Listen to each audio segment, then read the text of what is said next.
need to mention is here we have in China, for example, in southern China, we have evidence that goes back as almost like 11,500 years ago of rice. I'll get rice banned is very, if I do prominent that. and also I'll get goals banned has therefore if I do that. influenced other people. Even today, we eat a lot of rice. But that actually kind of, if I may say so, has been invented there. In northern China, the evidence is a little bit later. Right, although the earliest developments, cultural developments seem to have happened more like in the northern part of China. An exception here is Cook, kind of like more like in this area here. Cook, please remember that one as well. We have here evidence of very early, agricultural activity. But these are insular moments, that happen. For example, China is, independent.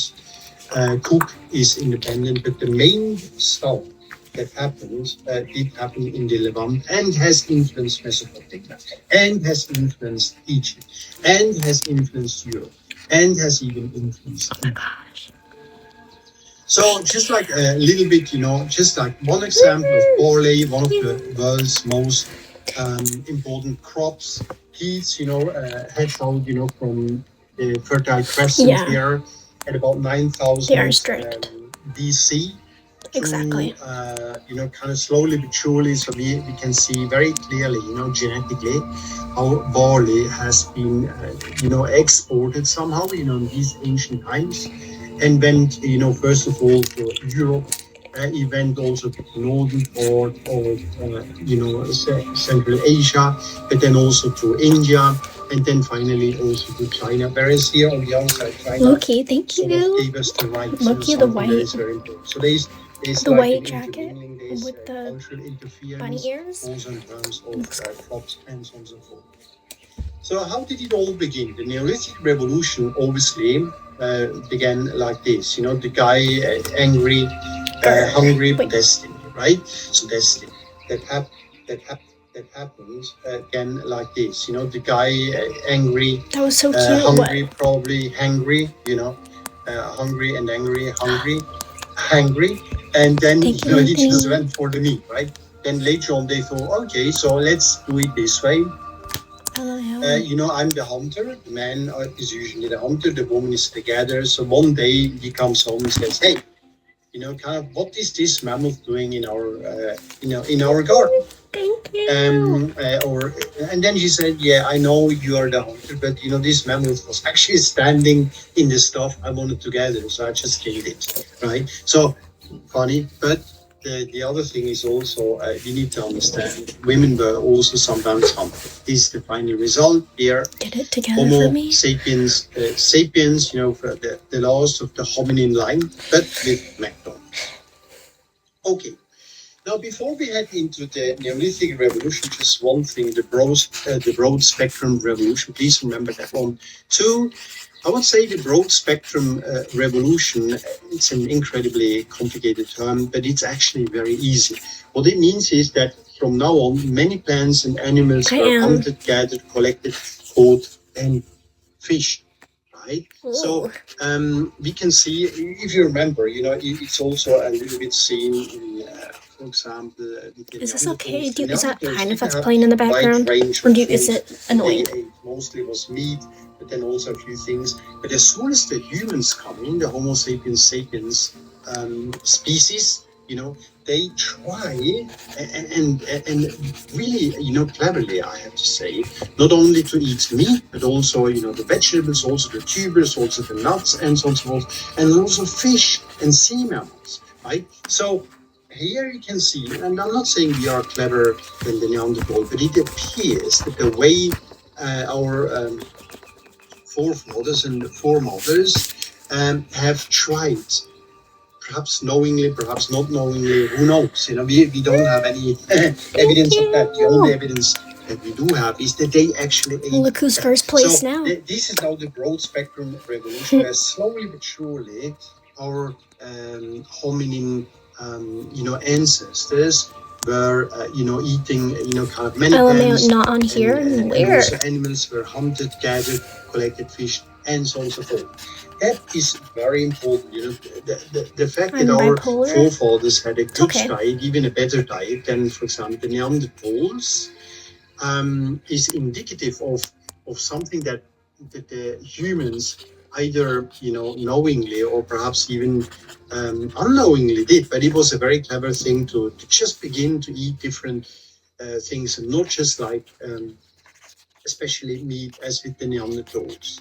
So this broad spectrum revolution, it happened for the first time here in the Middle East, and this is basically how the Neolithic revolution began, because these our forefathers and more foremothers, they were slowly seeing, oh man, this is amazing, the crops that come out, barley, and of course we are talking about white, wild barley. We are talking about rye, about white rye. But you're not answering me. What did you say? Things, einkorn. It's a very primitive, kind of like Thank you, Dan. But they were collecting that, right? And people say that because they were collecting more and more, and then also eating it. But of course, you need to do something with it. You need to, grind it and stuff. So basically, what comes in is the grinding stones that needed to be transported and stuff, and also the grain. You need to have quite a bit of grain in order to be able to have a meal for, I don't know, 20.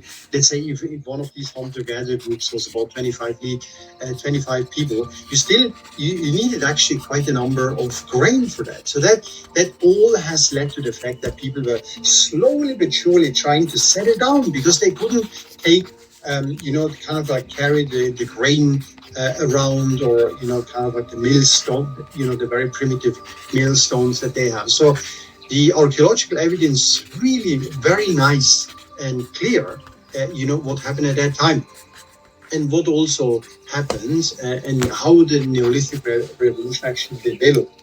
It was not something that was just like there that people say, okay, from now on, we are farming. No. It was a process of about 3,000 to 4,000 years. And slowly but surely, people got into it. They also influenced each other. And by the end of it, it's almost like still some hunter-gatherers stayed hunter-gatherers, but probably at their own peril, because once you do, you live a lifestyle as a hunter-gatherer, you're actually quite, kind of like prone to, for example, attack. You don't have houses, and they saw, these guys are building houses. They're becoming sedentary. They have food. They don't starve. For example, if they don't get anything for 1 week, they still have stuff. So all of that has meant there was almost like a cultural interference. There was influence. People were learning from each other, and saying, oh, that's interesting. We also have to get a little bit into that and stuff, and so on and so forth. So let's talk a little bit about that. So the second one is, with the broad spectrum revolution, probably Europe, about 12,000. Then you have Japan, you have America, and so on and so forth. So let's talk about the Neolithic revolution. They also influenced each other. That was deep. What? What? I'm confused. I'm confused. Why the heck you on my heart for? You're the only one that might can get high for. Okay.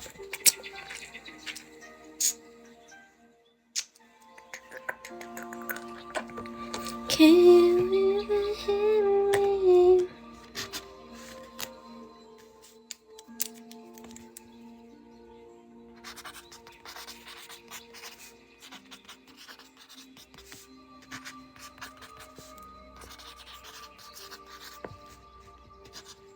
Are you guys, are you taking notes? You're taking notes, right? Okay. Yes? Okay. Great. Baby girl, what you doing? Where you, man? I just popped a Zan, 50,000 in Japan.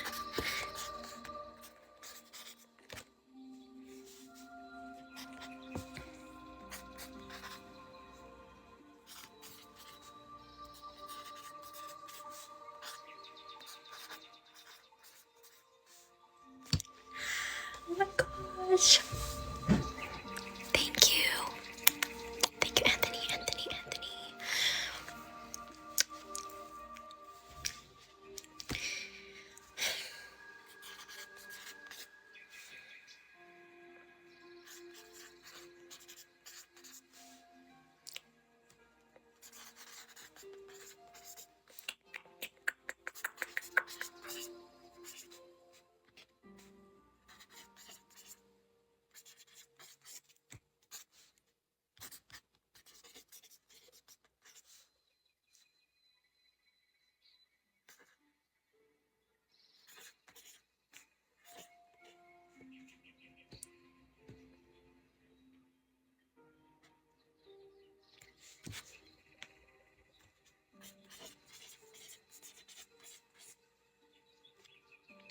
I'm really not focusing on you guys. And by the end I don't of know what it, you're saying. I don't. it's almost What? like still some I didn't hear you. hunter-gatherers I'm stayed hunter-gatherers, multitasking. but probably at their own peril, you know, because once you do, you live a lifestyle as a hunter-gatherer, you're actually quite, you know, kind of like prone to attack. You don't have houses, and they saw, you know, these guys are building houses. They're becoming sedentary. You know, they have food. They don't starve. You know, for example, if they don't get anything for 1 week, they still have stuff. So all of that has meant there was almost like a cultural interference. There was influence. People were learning from each other and saying, "Oh, that's interesting. You know, we also have